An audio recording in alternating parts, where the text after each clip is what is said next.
The Democrats are wading into the unknown because US President Joe Biden is no longer their presidential nominee after dropping out.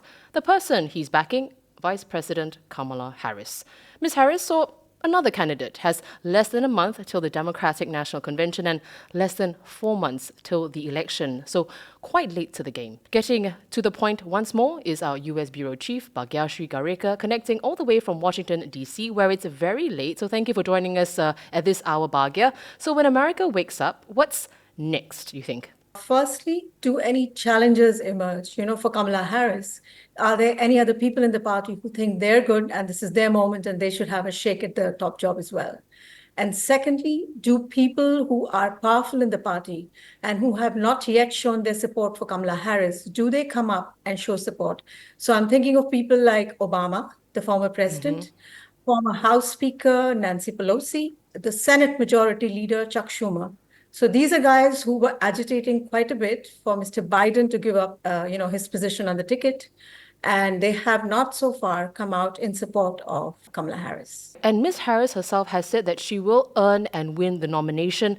So, Bhagya, with the Democratic Convention happening from August the 19th to the 22nd, would Ms. Harris get the support of the delegate, do you think? All the chiefs of the state Democratic parties of the 50 states, they're with her as well. But the holdouts are there. We know that this faction in the party who are, loyal to people like Obama or Pelosi, those people, it's not so clear yet. But I think by the end of this week, if not earlier, it should be clear. But if she has the backing of the party and puts up a strong platform that appeals to independent voters, especially, I think she has a very good chance at this. Who do you think could be a good running mate for Ms. Harris? Of course, we have to see if she does get it. Two ways that she could go about it. One, she could choose someone who balances her out. A white male, for instance, and someone from the swing states.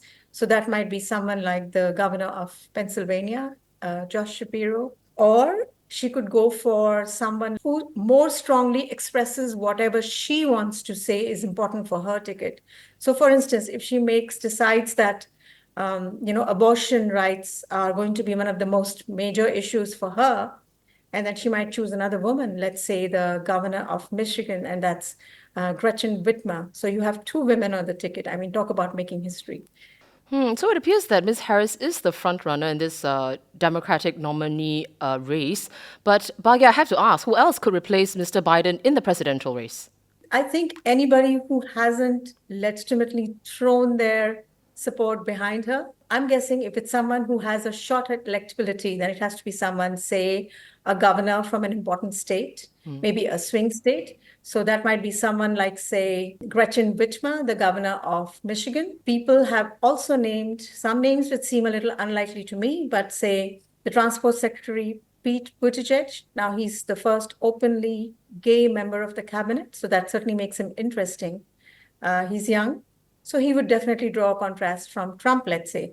The question is, do any of these people have enough support in their party? They seem to be relative newcomers. For instance, someone like the Kentucky governor, Andy Beshear, who's being talked about a lot. And definitely he's an impressive candidate. I think we just have to wait out a couple of days and see what emerges. Back to Ms. Harris, if she does become the Democratic nominee, what are her chances against Trump? Trump himself has said that, she'll be easier to beat compared with Mr. Biden. Yeah, that's right. And that's very much like Trump to say so, right?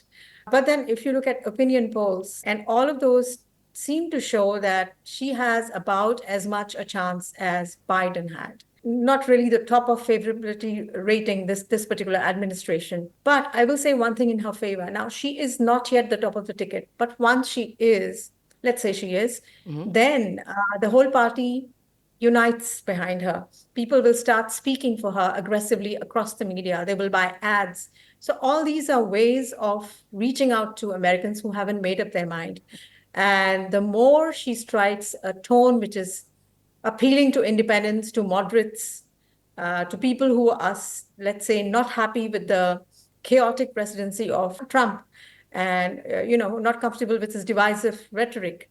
So they might be leaning to her. She is young, unlike Trump. And Americans who said both Biden and Trump are too old and let's have someone young. Well, there you have it. You have Kamala Harris, who is going to be 60, I think in October, and that's 18 years younger than Trump. So, there is a contrast, and it might be the contrast that people are seeking.